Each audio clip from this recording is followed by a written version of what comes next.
I think, oh, thanks, Joe. You hit the right button. Okay, we're recording. We record all of our meetings. We put them up on a YouTube channel that we created. Attendance is going to be light tonight, I would assume. This is actually a really nice crowd. Oh, Iraida here. Hey, lady, what's up? Oh my God, so good. I'm sorry, I was mute.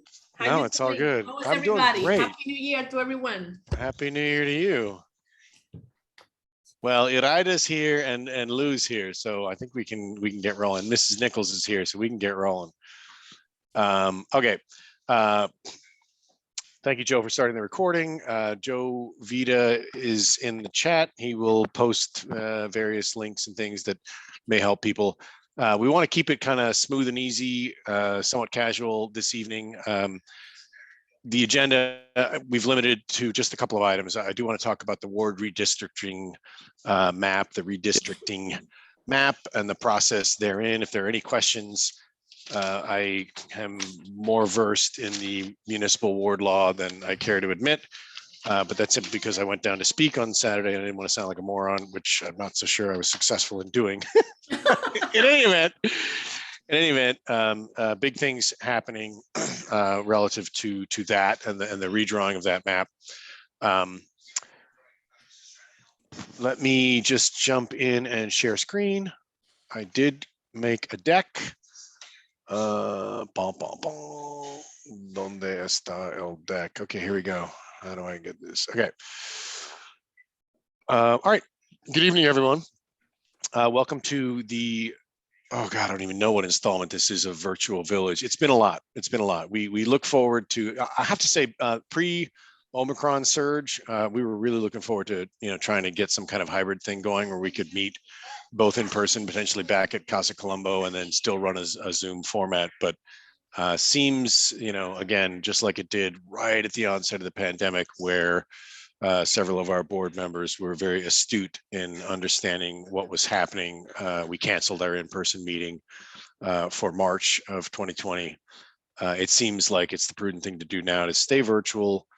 Plus, it's cold. But in any event, we do want to, get back out there and hopefully get in a position where we can offer a hybrid version for people that want to, actually see people face to face. So welcome, January 25th. My name is Eric Hoffman. I am the president of the Village Neighborhood Association.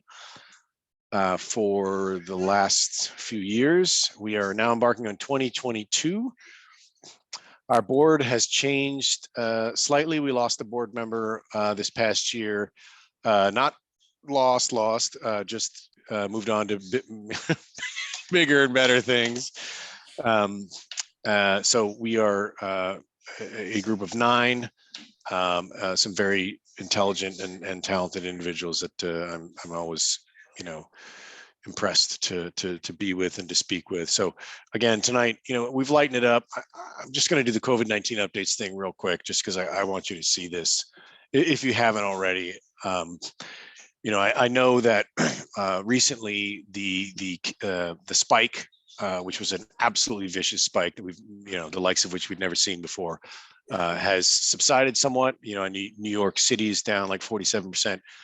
Number of cases and hospitalizations. The hospitalizations are finally starting to subside. So some good news on that front. We're going to have our business spotlight with our friend Greg, who we were just chatting with, who is about to open Into the Void, the coffee and vintage furniture sales shop that he is sitting in as they go through their last, yes, there it is, as they go through the the last, the final touches, so to speak, before they can open their doors. And I do agree this is going to be a very impactful opening, and we're excited to have them join the neighborhood. They are at Brunswick and 2nd Street.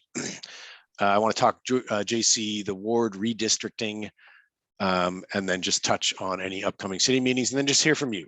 Open forum at the end of that all. So, it almost saddens me at this point to continue to do this, but again, I wanted you guys to see this. This is the Tableau website that we have, again, unfortunately, been looking at just about every meeting for the last, several months, and this image to me just kind of says it all. It's stunning to say the least. So understanding that, you know, back here, hey, girls, ladies, just keep it down a little bit, please. Thanks. Understanding that back here we are, you know, at the height of the pandemic, right? This is March of 2020, and that's as high as it got. And you can, you know, again, it was bad. There was a significant amount of angst and anxiety and concern, and you just look at the size of that compared to the size of where we just went with Omicron. But again, you know, as we stress every time, you know, we're here to inform, we're here to help sort of give you all the information that you need to make your own decisions. And the same is true of course, vaccines and testing. But again, I will say that while this spike is staggering and absolutely stunning, 931 new cases on January 6th, compared to the previous peak back in March of 2020, which was 267. So seems like bad news, yes, but you know, positive cases don't mean hospitalizations and deaths, and that's the important thing that I think we're all realizing, and everybody's realizing. Vaccinations are important. Booster shots are important. If you're vaccinated, you get Omicron, chances are, you know, it may knock you out for a few days, but it's not going to put you in the hospital, and it's not going to leave your family without you. So if any of you know anyone that, you know, is still on the fence, show them this. You know, this is sort of a slap in the face, and this is the reality of where we stand today. But again, as I mentioned, New York City's down 47%. You can see how far down we are now. Ironically, 5 days ago, we were at the peak that we were in March of 2020, and now we're below that. So again, things are trending in the right direction here.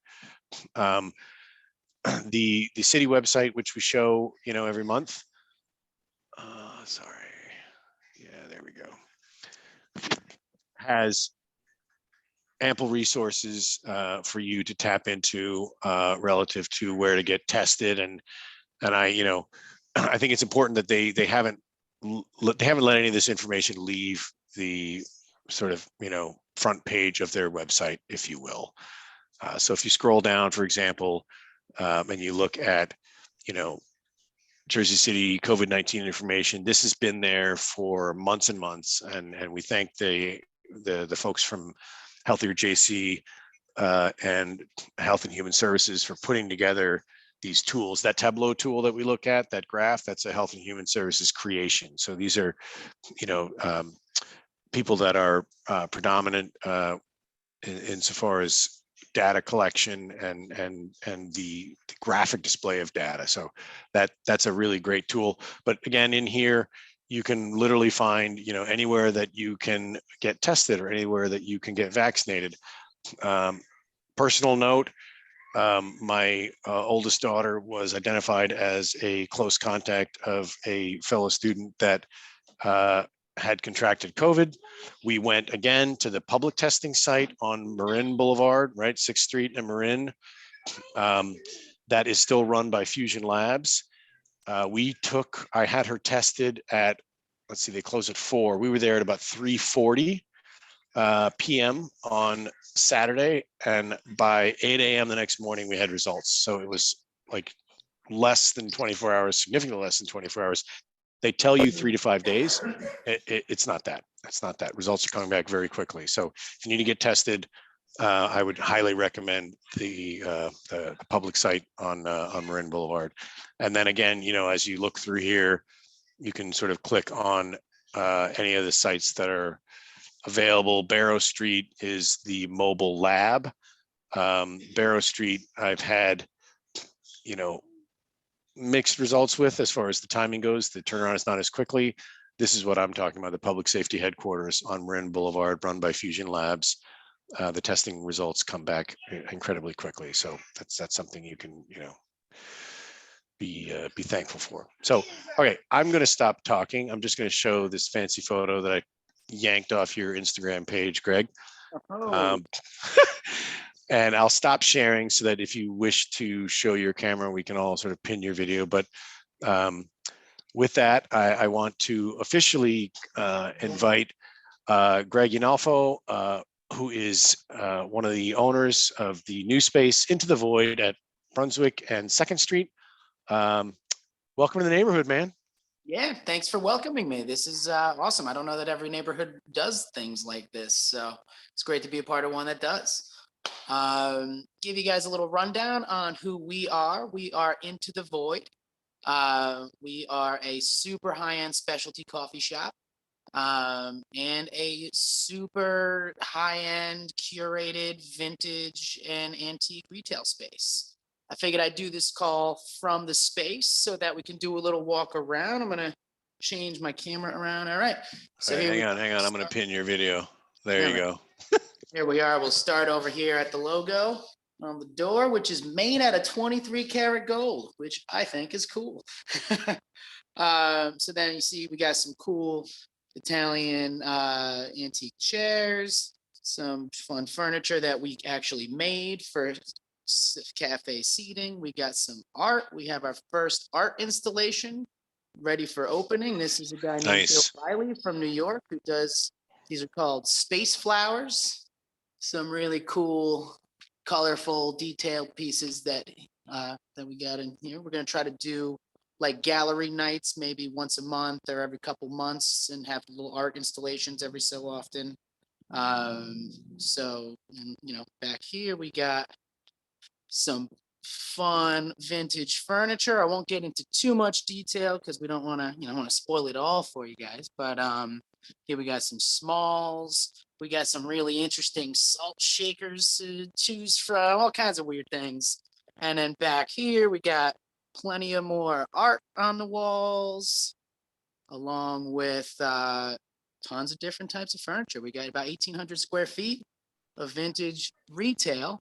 And now for my favorite part, though, is the coffee side of things. So Andy and I both come from a coffee background. Andy ran a coffee shop in Park Slope, and I've been in the office coffee industry for the last decade or so. So this is where we're also just really passionate about. We're going to have amazing coffees from some of our favorite roasters across the country. This is the Slayer Steam Espresso machine, which is That is gorgeous. Yeah, we're just gonna try to blow people's minds with some insanely awesome coffee and espresso drinks. We're gonna have cold brew on tap that we're gonna make in-house. We're also gonna make chai tea in-house. And we're gonna have all kinds of crazy natural process coffees. Right now we're testing out all these different ones just to see what tastes the best on our systems right now. And we're just waiting on one more thing, which is let's come back around. So we are just waiting on one more thing, which is some more hardcore water filtration systems because, coffee and tea are about 99% water, and having perfect water is going to lead us to having perfect coffee. And we don't want to open our shop until we absolutely have A+ amazing coffee, which we're looking at February 10th as our start date. We actually have a date on the calendar now because we got a date for our water filtration systems to be installed, and we're going to be ready to rock right after that. So beginning of February, we're going to be open. We're going to have some sort of little neighborhood focused, opening party at some point, but we're going to do a soft open. We're guaranteeing that week, hopefully February 10th, to be open and slinging some shots of espresso and awesome coffees and pastries and furniture and all that stuff. Fantastic, Greg. That's really cool. I love your passion, man. Hey, I gotta ask, so aside from the pieces that you made and the pieces that you use, equipment that you use to, run your coffee business, is it safe to say that anything anybody sees in there can be purchased? Yeah, for the most part. There's a couple pieces that are going to be considered fixtures, but aside from that, I mean, the idea is finding the coolest things to bring in here and have be available for sale. There's basically a couple, we don't want people sitting on stuff while drinking coffees. It's going to be for sale. The last thing we need is someone to spill a coffee on a $2,000 Italian sofa. Yep, understood. Or even just a $40 chair. Like, it doesn't matter what it is. We want to make sure everything's in great condition. So we made these right over here. This is gonna be seating for it's a little joint seating area. And we're calling it the bacon table because we had it cut in the shape of a bacon. And over here, these are gonna be our little bistro tables that we made. And I'm calling them the Canadian bacon tables because they're circles. Well played. Yeah. So your coffee, are you anything else? Are you pastries or anything of that nature to start, or no? We're gonna have pastries from Balthazar, a nice assortment. We're also partnering with, I don't want to spoil too much, but No, you there's don't have to say it. a woman who makes amazing donuts, lives in Hoboken, and she's gonna be supplying us with our weekend donuts in addition to the Balthazar pastries. So we're gonna have a little spruced up extra offerings on the weekends. Very cool. And yeah, as far as food goes, that's about it for now, but who knows? No, that's great. Knows. Really cool. Does anybody have any questions for Greg? Other than thanks for telling me that on the 10th I can go get I can go get some really good coffee. I like it. Bill Stamata says he fully supports the donuts. I like that. That's a solid chat comment. I fully support donuts as well. All right, listen, Greg, you know who we are. We welcome you with open arms, man. This is the perfect type of thing that we really hope to see, more of in the village. People that are passionate about their business, that are curated specific, environments for those of us here in the village. So super excited to have you. You got my cell. If you ever need any help with anything, you let us know. We will most definitely be there to support you. And yeah, man, we're so glad you chose Jersey City and specifically the village to open up shop. So excited to be a part of this neighborhood, and I will shoot you a text personally once we open up. And everyone on this call, free coffee on the house for the first week. Just telling you on this call, telling you know Eric, and I promise you're good Don't to go. say that because I'm gonna get my cappuccino. Nice. Yes, Iraida, I'll meet you there. Okay. That's what we want. We want you coming here. I love it. I love it. Very cool. All right. Thank you, Greg. I appreciate you joining us. Thank you. Thanks for having me. Good luck. You're of course welcome to stay on, but not required because clearly you're working. All right. I am gonna have All right, boss. one. Looking forward to seeing you all here. Same. Thank you. All right, so let's talk about the elephant in the room, which is actually has left the room because this is it. So I thought it'd be interesting to just talk a little bit about the Jersey City ward redistricting, and really I kind of want to hear from any of you. Let me just give you my brief overview. So this, this issue, it really dropped like a lead brick, right? Like, the board of elections commission dropped a new Jersey City ward map a little more than 24 hours before having scheduled a meeting last Friday night, and the meeting was fully intended to vote and ratify and approve the new map. And the new map was an absolute disaster.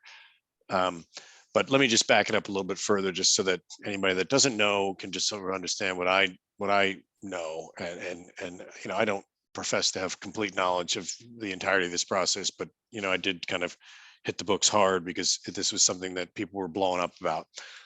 Essentially, every 10 years when the census is conducted, there's a kind of a reckoning of the population, right? A decade goes by and populations shift.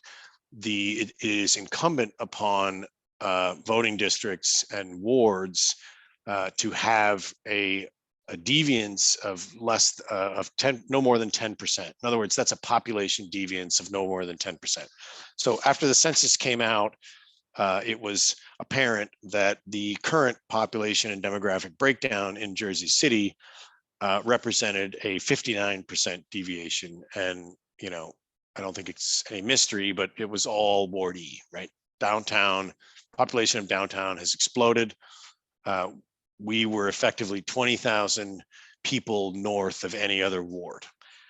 Essentially, they were right around 44,000 was the mean population in wards A through F, excluding E, and Ward E was kissing on 70,000. So the math problem, as my friend described it, that needed to be solved was to redraw the ward maps such that the population was within a 10% deviation. Now, this map that's behind here, and I will just go ahead and go to that guy. This map, this is the map that was presented. I'm going to say, We're still seeing that same map on the, where it says. oh, you shared are? screen. Oh, Yeah, thank yeah. you. Thank you, Lou. You know why? Because, yeah, Zoom rookie, man. I'm just sharing. There we go. Now I'll share screen. Got it? Yes, now I see it. Okay. I was sharing the program and not the screen. Okay. So this map, right? So the first version of the map that we saw, Hamilton Park and the village were split into wards E and F. Now, I don't know. I invited James Solomon to join us this month. He has just moved about a block away from where he was previously. He's still in the village, but this is a bad week for him. So he'll join us next month. I know that he had pledged he was trying to, get Hamilton Park to remain intact, get the village to remain intact. I don't know if it was, his involvement, if it was a petition that was circulating. I don't know the impetus for the creation of this map, but this map came out a few days after the original map came out. And this is the one that was presented on Saturday, and this is one that was voted and ratified, and this is our new ward map. So number 5 here is Ward E. The most anomalous one, and I think the one that's caused the most grief, is Ward F, which is number 6 in this particular one. There's a number of issues with this, right? So on Saturday, I will say at City Hall, we were there for a little north of 3 hours listening to comment after comment after comment.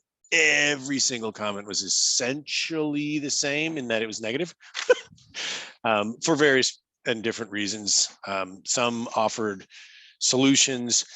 The sad thing about it is the entirety of the proceeding, and it became very clear to me, at least as we got about midway through it, was lip service. And I don't know if it was, let's just get it on the record, but basically no one that spoke, I don't believe there was one person that spoke that didn't ask for some sort of a change or sort of plead to have some of the anomalies be dealt with, right? Like you've all heard the term gerrymandering, and I had heard it as well. I looked it up, so I didn't realize that it goes back to Boston, Massachusetts, and there was a Councilman Jerry, and Councilman Jerry created a series of ward district boundaries that does not look unlike Ward F, and then cartoonists got caricatures involved and created it into a salamander,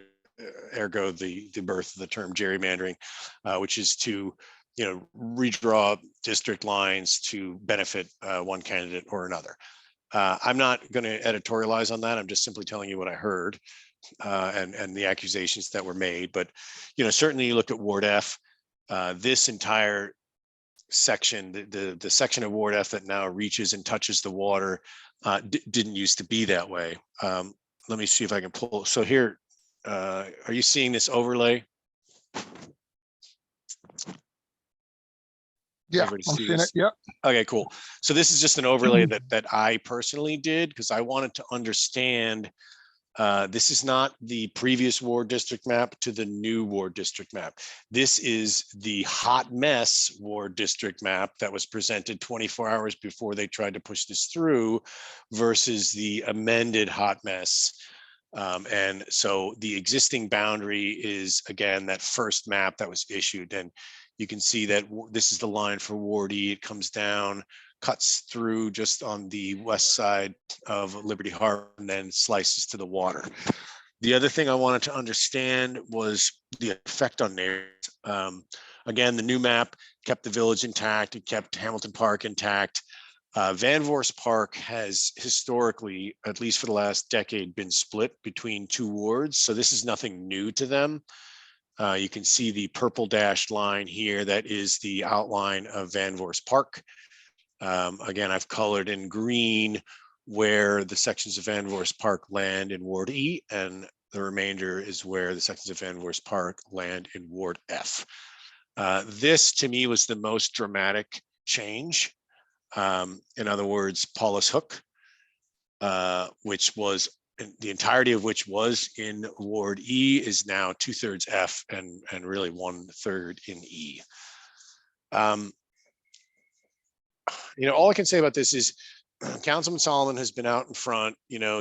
Was sending us emails and texts, and he has pledged prior to the vote ever happening that, listen, we're working hard in terms of governance, right? In terms of governance, to allow the new ward districting lines to not matter until the next election, right? They are most definitely going to matter in terms of voting. All those people in Paulus Hook are going to have a new voting location. There will be midterm elections. They will have to go vote in those new locations at the midterm elections. But as far as governance is concerned, Councilman Solomon has pledged to continue to respond and address any issues that come out of Paulus Hook, formerly Ward E, now Ward F, until the next election. So again, I'm sure you've heard a lot about this, everybody, right? Like the big thing was, we were all sort of like, how can you possibly do this? We all voted on a council person, and now you're going to tell me that council person that I voted for is not the person that is my council person anymore. That's exactly what's happened in many cases. And I can tell you from my reading of the municipal ward law, it's tricky, right? Like, I'm not making excuses for this process. The process was a disaster, right? There was zero transparency. The reason I believe there was so much public outcry, and I made this comment in my public statement at City Hall, but basically, a lack of information leads to voter disenfranchisement, right? A lack of transparency leads to voter disenfranchisement. Like, did they go and have, half a dozen meetings and make 7 iterations of that map before they issued it to the public? Maybe. Nobody knows, right? Because nothing was issued. So the biggest concern that Did they most ask? Did anybody ask? Did anybody ask the council or whoever did it? How many iterations of this map existed? When did this start? I think that's the kicker here, Eric. And I didn't mean to interrupt. No, I think the jump kicker in, for me man. is I'm not against redrawing the wards. I actually am probably, and maybe I'm going to get crucified on this call, I'm actually for it, because in the past, if you won downtown, you won the city. And I think it kind of was a little imbalanced, but the map now is a little fakakta. I mean, who thought of this? Yeah. I understand it's a math problem, and within that math problem, it makes it even easier to draw that. But why do they draw it this way? I know. I mean, of course, somebody's going to get upset that, James Solomon is not your council person anymore. There's a possibility of that happening, right? If they, Right. If they slipped Wardy, a little bit north, of where it is now, maybe we would be in Ward F, you on First, myself on Colgate, who knows? But the thing is that it's just the way it was drawn. It's a little wonky. It's like, who drew this? It's totally wonky. But it's not just the way it was drawn. You got to look at, what a lot of people are saying is, if you were a council person, who basically was loyal to Mayor Fulop, you got rewarded. And if you weren't, you didn't. Where's Liberty State Park now? How easy is it going to be to convert it into, who knows what? Those are the real big questions. Yeah. Because there's obviously they have on their side the law that says you have to do this. And like, Lou, I'm for this for the same reason. But apparently within that, there was no framework for how they conduct themselves. Right. That's the problem. There's the Yes. problem. That's where it lies. No, absolutely. And Lou, you hit it on the head, man. And I have to say, when I left City Hall, I was kicking myself. The primary point that I made in the comment that I made was, as an architect, when you make revisions to a thing, you have a suffix at the end of the title of that thing, Rev 1, Rev 2, Yes, right? yes. And my comment to them was, for the general public, this is Rev 2, which is completely unacceptable for a process of this magnitude, right? Like Right. there should have been a map issued months ago that said, hey, here's our first stab at it, and then we have opportunity to take comment. There should have been multiple iterations of this, but I did not ask the specific question, which was to say, was that map you released last week your first effort? Right. My hunch is it was, because according to the municipal law, they only have 90 days to make this happen. So you think about what that means, right? With board of election officials, how much time do they really have, right? It's kind of like, maybe they met once a month, so there were 3 meetings. Maybe they did better. Maybe they met twice a month, so there were 6 meetings. I kind of doubt that. But yeah, the law, the way it's written, is very specific about the amount of time they have in which to turn around this new map. I will say there were many people that were concerned and were kind of, wearing the tinfoil hats, if you will, saying, well, why did this happen, after the election? Personally, I don't think it could have possibly happened any other way, because, the timing of this was such that had they begun the process, and they would have kicked that time clock into gear, and it would have been like, really, you're going to have this type of an issue happen at the same time as you're having general elections? Like, they had to wait till afterward. In my opinion, I understand why that happened. What I don't understand, and this is a comment that my friend Mr. Gosa made downtown at City Hall, but the municipal ward law, it allows for a 10% deviation, right? So we were at a 59% deviation with the data from the census. Okay, so 20,000 people too many in Ward E. But it's kind of like, I don't know. I mean, we were joking about it. Like, did they think there was extra credit? They got it down to a 1.8% deviation, but the allowable is up to 10%. So it seems like when you look at this sort of funkiness that happened here in Ward F, when you look at this on the north side of Ward E, at like Holland Gardens, where that's coming, there's some real weirdness here that could probably be, made better, right? Like, I just think they ran out of time, and the realization that we made in the room was Mayor Fulop had talked about trying to get a 60-day extension to this process. The state granted us 1 week. So when we sat in that room on Saturday morning, this map was due Sunday. So the sad reality came very apparent to everyone in the room that, nothing that was being said was going to change anything, because, oh, guess what? It's due tomorrow. Right. Oh, and there was no changing that. And again, I'm not making excuses for it. I think it was abhorrent that, the public wasn't involved in this process.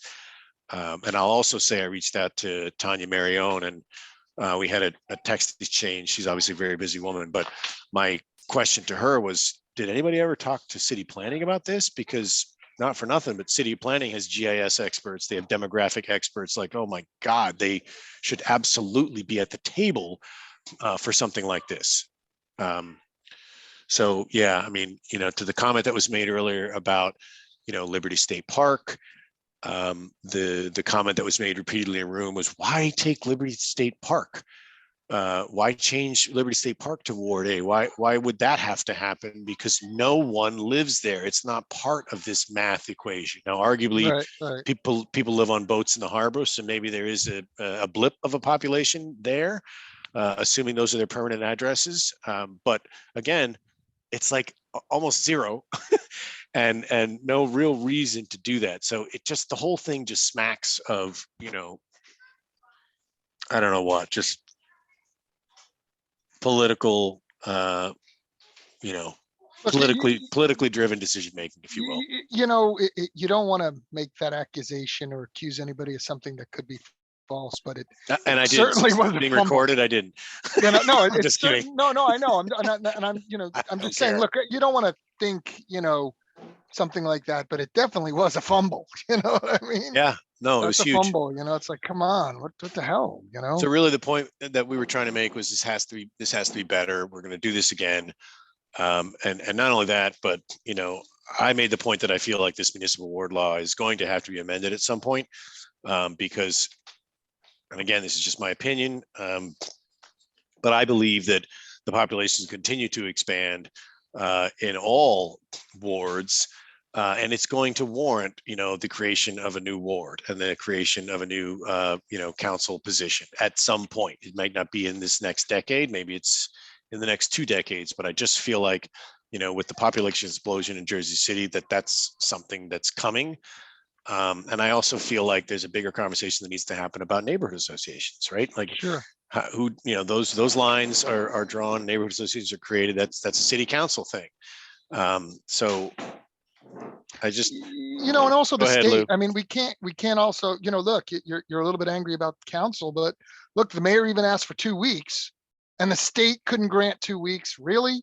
yeah, no, Really? I know. 2 It's weeks? absurd. Come on, that's ridiculous. No, and my understanding is the 1 week that was granted was granted because of COVID, which is like, okay, I mean, the 2 weeks should automatically be granted because of COVID. yeah, You know, it yeah, wasn't asking for 2 months. You know, it was Yeah. asking for 2 weeks. right. No, when we all went remote in March of 2020, they told us we were going remote for 2 weeks. So 2 weeks is really 2 years in my mind. But I agree. I don't see any reason why. So I'll stop talking for a minute. I just want to hear if anybody has any questions on this subject or any comments that they'd like to make.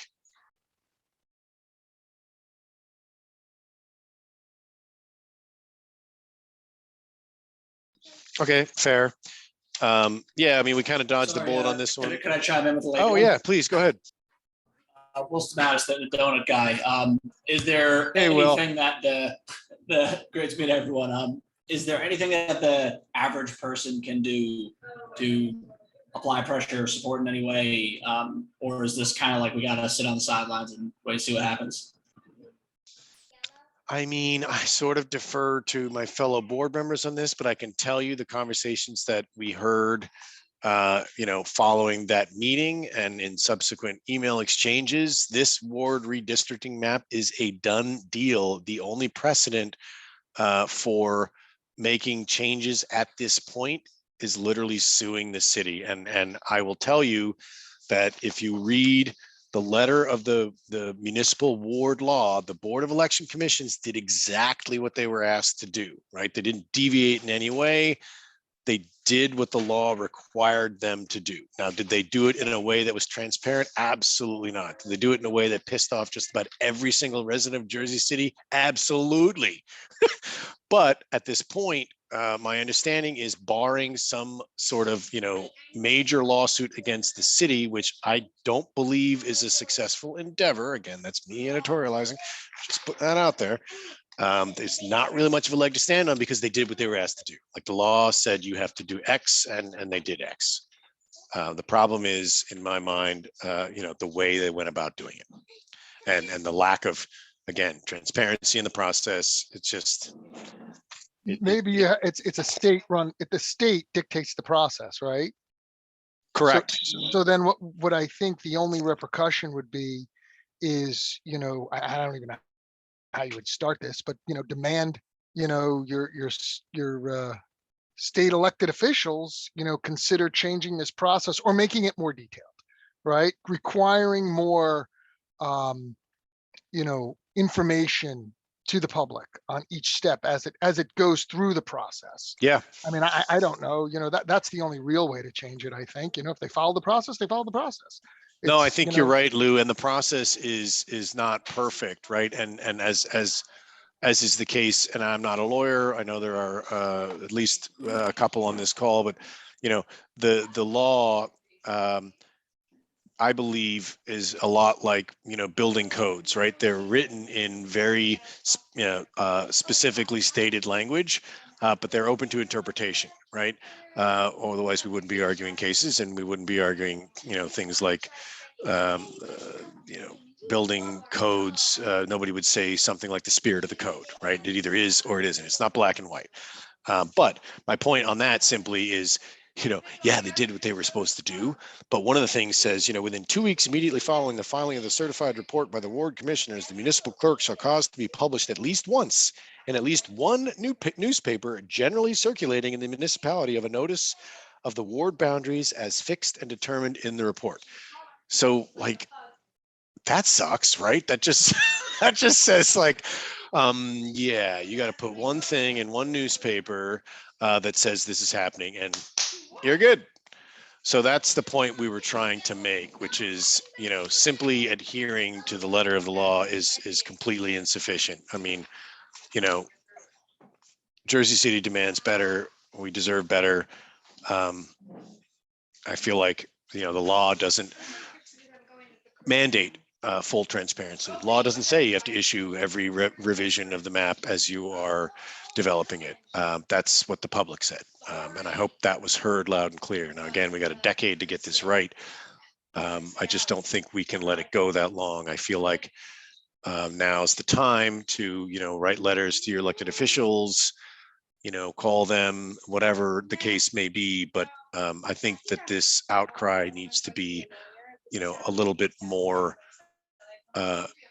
documented in the sense of, absence makes everything sort of feel better, right? Like if we wait too long, I just feel like, who's to say we're not going to be here again, after the next census? And again, we're talking about, a long time away, but I think it's a really big issue, and people need to hear that, not just those that went down to City Hall, because again, it's Omicron, and who wants to sit in a room in person that, yes, it's, got 35-foot ceilings, but how many air exchanges are in that room per hour? I don't know. Air felt pretty stagnant to me, but we all wore masks, and a lot of people were on Zoom. So at least that was an option. But I just don't know what else to say about that. Hi, it's Francesca Hi. from Living Room Oh, here. hey, I didn't and see you. How are you? I snuck in a little while ago, and in the rest of my life outside of owning Living Room on Newark, I work in advocacy. And the New Jersey Institute for Social Justice right now is tackling this issue, not just within Jersey City, but on the state level, and a bunch of other racial equity organizations are continuing the conversation with the state, because it's not just one about Jersey City wards, but also the congressional districts, and what happened in Jersey City, you're kind of seeing replicated around the state. So if it is something that you're interested in, I would suggest looking up what they're doing, and also reaching out to your elected official on the state side. So your assembly person, your member of the state Senate, because it is a conversation point, and not just within the bounds of Jersey City, but on the just statewide racial equity and then voting rights. That's excellent. Thank you for that. You were Zooming on that meeting, right? I was. Yeah. No, I saw you had made a comment somewhere. I don't recall where, but were you at all surprised by the proceedings? I mean, you've been in this game for a while. No, and I wasn't surprised by the states not extending the deadline. I don't think that the city was surprised by that either. Yeah. I think the extension that was requested was not necessarily the intended expectation or request that they wanted. Yeah. So having something happen is what the city was looking for. The way that the Zoom went down is, or the original one, the lack of ability to function Zoom was pretty magical and also in keeping with So what some things that Francesca we- is talking about is that first meeting on Friday night. It was deemed or dubbed as an in-person, and it was dubbed as a hybrid meeting, right? You could go sit in the room or you could jump on Zoom. The meeting started at 5:30. I personally came home from work at 5:29. I couldn't jump on until 5:31 on the Zoom, and immediately got a message that says, sorry, this meeting is capped at 100 participants. And I know there are several people that joined at 5:29 and 5:30 and got the same message. So it's like, oh my God, there's a free Zoom account going on here with the city that doesn't allow for more than 100 participants. Like, first of all, the absurdity of that just like is staggering. But in any event, I had a friend in the room who described it as, how do I say this family friendly, a chaos show. A And- poop show. I'll call it a poop show. Thanks, It's a city of 250,000 people, and only 100 people were Right. allowed. I was Right. only in there because I thought it started at 5 p.m. and then I got to see the whole show unfold. Oh, amazing. Same, amazing. Irene. Same. I was in that same situation. Oh, God. So suffice it to say, that's illegal. Sunshine Law requires that everyone have the ability to access a meeting like this. What was disturbing to me was that there were, election board commissioners who wanted to go ahead and push that meeting through that night. So long story short, meeting got nixed.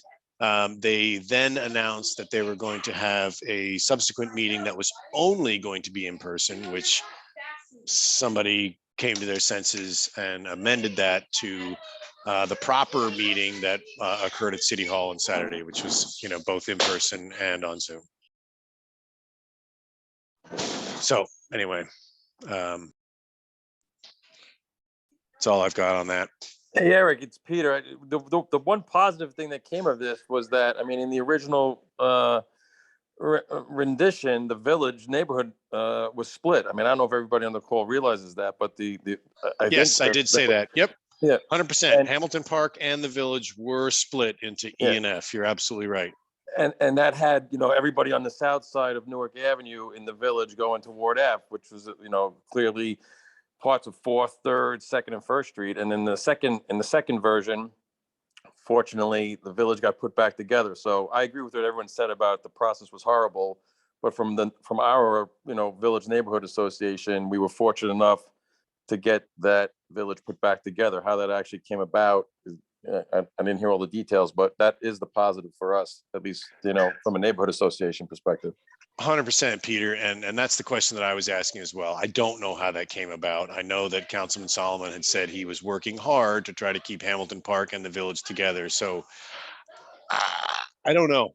I really don't know what went into the changes from, I'm going to continue to call it revision 1 to revision 2, because that's all anybody ever saw.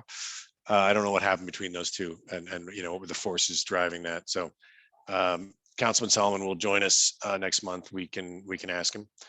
And the point that Evelyn made earlier was there was a petition circulating, but it wasn't specific to any one need. In other words, it wasn't specific to don't split up neighborhood associations, because again, Van Voorst Park has always been split. And I will just say, just for everyone that's on this call, we did our due diligence and reached out to Van Voorst Park specifically to say, hey, you guys have always been in 2 wards. What's that like? And the result, their response, I was a little surprised, but their response was resoundingly positive, that it was not a negative to them. I guess it's sort of like having 2 advocates as opposed to just one. I don't know. I mean, it's like when you're a kid, you ask your mom something, she says no, you ask your dad, he says yes. Now you're in trouble, but you get to do the thing that you wanted to do. I don't know. They have not had a negative experience with 2 representatives. So if that map did not change, I was hopeful. But again, to Peter's point, we're fortunate that it didn't change. We can stay squarely in Ward E, and we can stay squarely with the council person that we voted for. All right. Anybody else want to make a comment on this issue? Okay, cool. That's kind of all I had. I just wanted to, again, we're here to inform. I just wanted to jump to a couple of things here really quickly. Number one are the changes in the parking and street sweeping. This is a pilot program, okay? That according to the city website rolled out yesterday. Although we can see in practice it's been happening more frequently than that. They have, I guess, done the environmentally friendly thing and not like pitched these signs and bought new signs. They went and put tape on top that says, the Tuesday and Thursday changes to just Thursday. But this is a rollout for the program. And so if you go onto the Jersey City website, this is easy to find. It just lives right under the front page of the portal, street sweeping pilot. There's a survey here. You can make comments if you have comments to make, and you can see on the map here, this is strictly a downtown street cleaning pilot that has changed the rules relative to alternate side parking and when they're doing the street sweeping in our areas. The other thing I wanted to mention is, oh shoot, I meant to put this in my deck. I didn't put it in my deck. There, we'll just look at it. The East District Jersey City Police Department's captain's meeting is happening on the 27th. So that's Thursday evening, 6 o'clock via Zoom. We will post this on our Instagram and website so that you can join this meeting. These are really good meetings. If you haven't been to a captain's meeting, thank you, Evelyn, for providing this information. I wasn't aware of this myself, but this is the East District captain talking about issues. You can make comments, ask questions, any specific concerns you have regarding crime, theft, safety, any of that stuff. You can ask these questions and talk about it there. I think these are really valuable. And again, this one is happening on Thursday evening. The last piece I did want to just show is, again, showing all of you how to access upcoming meetings. So if I go back to jerseycitynj.gov, or you can still type in jcnj.gov and it comes here. Top of the page, calendar. See there in the yellow band, and you get to the city's calendar of meetings. So we sit here with our virtual village meeting on the 25th. City Council meeting is tomorrow evening. There is a special historic district, the Preservation Commission meeting on Monday, and February 1st is a planning board meeting. Our board members had noted, Peter noted in particular earlier in the board meeting, that the property at Newark that was, refresh my memory, what was the name of that place? Golden Grill, I think it was. Yes. Thumbs up, thumbs down. Anywho. Yeah, it was the Golden Grill. It's right on the corner of, what is it, Monmouth and Newark? Yes. So the Golden Grill is a property that we'd seen a development proposal for. We tried to sort of get them to, maintain the existing historic building, because it was historic in terms of date. But unfortunately, when you looked at it more closely and architecturally, there were a number of brick infills on windows. The facade was no longer historic. There was some historic brick left. And the new proposed building had some brick elements in it. So we said, hey, can't you just save the brick and the next guy can use it on the new building?